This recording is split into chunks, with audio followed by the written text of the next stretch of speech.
Hello, Exiles. This is Ryan from Behind Eyes Gaming, and before I get into the bread and butter of this video, get into what I really want to talk about at the moment, I do want to give my thoughts at the league start.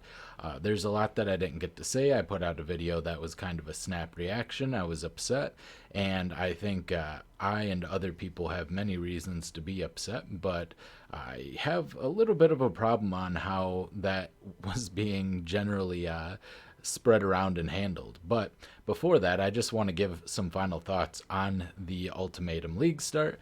Of course, we all know there were technical issues, a lot of them. I, for one, put in about 9.5 hours on day one and barely got into the beginning of Act 4. I just gave up when I couldn't do my first ascendancy.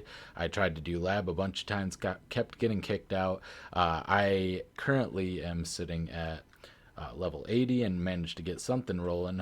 Wasn't super motivated to play after that just because of how slow of a start it really was. I remember I fought Brutus about 3 times. I tried to get into the cave to get my second skill point quest probably half a dozen times. I fought Mervale a couple of times. I fought Weaver a couple of times. I would just get randomly reset pretty often, doing lab trials, trying to get everything going.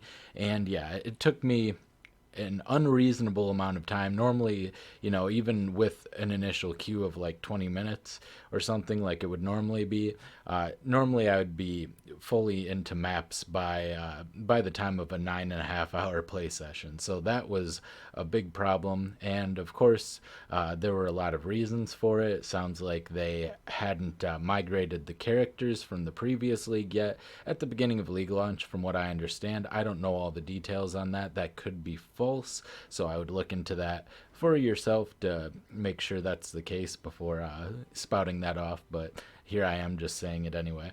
But I'm pretty sure that's the case. That's what I've heard from other streamers, from Reddit and everything, and I don't know how reliable of a source that is, but or content creators rather. I wouldn't even call myself a streamer at the moment, mostly because, oh man, boy, Public Enemy is number 1 at the moment, and I'll talk about that a little bit more later.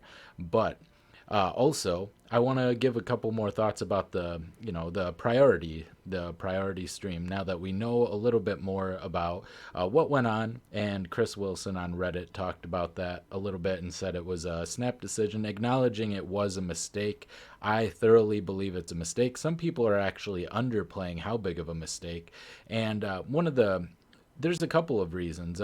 There was the paid promotion bit. I actually wasn't aware of the paid promotion that certain streamers outside of Path of Exile, because usually I actually don't watch streams or stream myself in the beginning of a new league. I just play the game.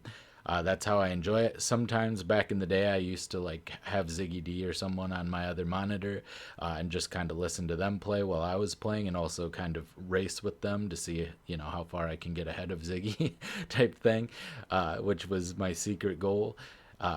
I haven't done that in a long time, but yeah, I wasn't aware of the development that people like Shroud, like Double Lift, other players that either didn't play regularly or we're getting that paid promotion for the first couple hours, and that makes it a little bit more understandable. But then there were also just regular, people who weren't getting paid, or just other streamers in general, and who would continue to play Path of Exile. A lot of people have talked about that being a problem, because basically what it boils down to, and this is not just in the game, even outside of the game, it was GGG choosing the winners. So the economy for a lot of people is an important and one of the most fun parts. Part of the reason I've been so demotivated to play is because I didn't feel like I got my fair shake to get ahead and start, engaging with the economy early on. By allowing people who already have an advantage through their play skill, through their coordination, through their practice, and they always go in with a plan. I'm not going to name people. People probably know some of the people I'm talking about, one of which plays in a large group, and their entire group got in. By handpicking those people to get to basically jump ahead of the queue, even though they were also experiencing the disconnects, those people who already have a large hand in shaping the economy, got a huge head start, and could basically build up monopolies, because monopolies in the PoE economy do build up. There are groups that basically take a hold of certain resources, who buy them all up, and who basically manipulate the economy from there, and the entire economy is built around that. So by allowing those people ahead, they are essentially picking the winners and giving already people who are poised to be huge winners huge advantages to begin with. Secondly, they're choosing the winners on Twitch. I have no dog in this race. I do not stream currently because of some technical difficulties, similar to the same kind of difficulties I'm having where I can't use a webcam. And I wish I could, because I would like to look people in the eyes when I'm saying some of these things. I'd like to be able to look into the camera and be a little bit more personal. But I don't have a dog in this race. I just want to clarify that. However, by allowing certain streamers, particularly big streamers, in, it basically handicapped any smaller streamers who might have had some chance of having an audience. By giving some people something to watch, they limited the people that they could watch, and smaller streamers might have lost some of their viewers, people who are growing or who want to have the opportunity to engage with their smaller communities. And so those people lost viewership at the time when their viewership is probably going to be the highest for the next 3 months, more than likely. They lost the opportunity to make the connections with these people and to build their communities further. And so it picked the winners in that regard as well. And I don't think that's something a lot of people really seem to understand, as I haven't heard it acknowledged basically at all, unfortunately. So I just wanted to clarify that it's actually a more significant problem than even a lot of people are considering. A lot of people have been underplaying it. I'm going off a lot of comments on my previous video as well. Most people agreed with me, but the thing I really want to talk about, and yes, okay, there's a good reason to be upset with the way it was handled. However, the way it's handled, that being upset, it isn't in productive ways or even in ways that make sense.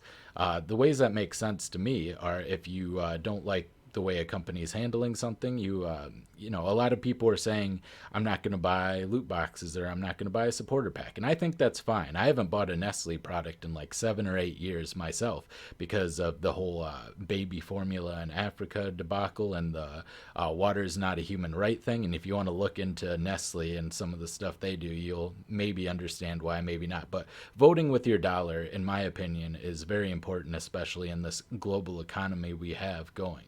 I am all for that, and I support that decision. Same thing, if a streamer gave a bad take on the situation and you don't like the way they handled it or the way they felt about it, or you thought they were too eager to take this advantage, or to dismiss how upset people were, if you think they're too dismissive and you don't like that, and you're sub to them, unsub to them. It's that simple. Don't engage with their content further. Don't watch their videos. This is all very, very reasonable things to do. What is not reasonable is to go around and just generalize all streamers without context as happily taking this advantage, or having it be a premeditated thing, and go around and harass people. And people are really vitriolic about it. Their anger is completely misplaced. I don't want to generalize. Not everybody in the community is like that. Not everybody on Reddit is like that. Not all Twitch viewers are like that. However, there were a small amount of people, or a percentage of the people, and usually I've always heard 2% of the people make up 98% of the problems. This is probably the case here. People jumped on the hate train and were just harassing people, absolutely harassing people, making their lives miserable, making them want to leave their streams, doing just vile. And honestly, it's truly, and I wish I could look you into the eyes when I say this, and I may not be talking to you, but if you're the kind of person who, because you're anonymous and on the internet, feels like it's okay every time you're upset to take that out and to put people down and to harass people and to accuse people without understanding the full picture, it's pathetic. It is truly pathetic.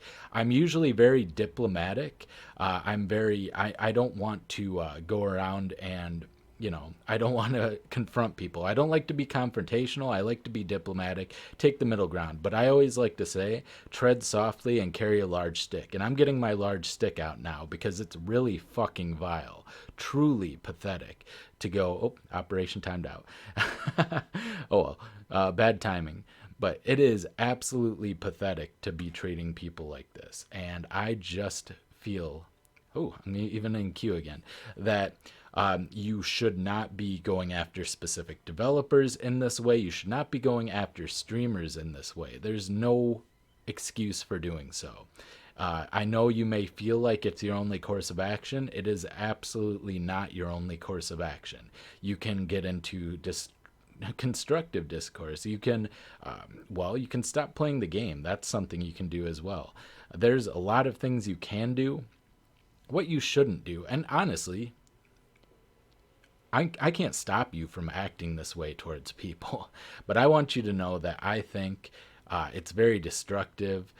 Any kind of, impotence you feel towards a situation, any kind of helplessness you feel like lashing out to your only way, maybe in this situation, these kinds of people have always gotten their way by making, the kinds of kids that just scream and scream until they get their way. Maybe no one ever told them no. Nobody ever told them that that wasn't the way to get things. They always say the squeaky wheel gets the grease. That wasn't supposed to be something to aspire to. You're not supposed to be the one making the noise. And it seems like internet culture in general, I'm not even just saying Reddit, I'm not even just Twitter, not even certain small communities. It feels like this has become the internet culture at large. And like I said, I think it's probably a very small percentage of people who act this way, but those people are very vocal, very loud, and kind of ubiquitous. You'll see them in every community. And one of the nice things when Path of Exile was a smaller company just getting started, or a smaller game just getting started, GGG was a smaller company. One of the things that endeared GGG to us was the fact that they were so accessible and that they communicated openly. We had access to people they would post on Reddit, and they still do to this day, despite having every incentive not to because of the toxicity that they regularly face. And yes, they mishandled things. And in fact, another thing I want to say is, when people would often accuse GGG of giving people things like streamer RNG, I could point and say, I don't think GGG would do this. I don't believe they would, for monetary gain, for the purposes of promoting their game, give people an unfair advantage. And I still don't think they do that. But they have set precedents. Unfortunately, with this action, they've sowed doubt.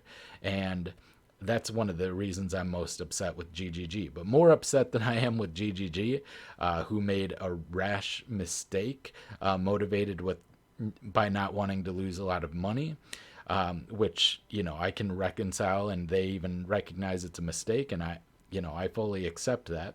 I'm much more upset with how the community reacted to it, and I thought I would just get out there and put that opinion out there because I think it's very important that people don't act like, I don't know, you kind of get what you put out in the world. And if you have enough people putting out this vitriol and acting like they can throw a fit to get whatever they want, more and more people are going to continue doing it, and the world's going to become a much, much shittier place. So don't do it. It's pathetic. It's entitled. It just feels not great. And maybe I'll get some hate for putting this out. I don't really care. I'm going to continue to do what I do. If it draws people's ire to me, I guess I'll just deal with that. So yeah, hope you enjoyed. It was a little bit of a ranty video. I didn't direct this at anyone specifically. I don't have any, I'm upset with the situation, and I'm upset with some of the backlash to the situation. But overall, I don't hold any ill will towards anybody. I hope everybody has a fun league launch anyway, now that everything seems to be running more smoothly. I said right after an operation timeout.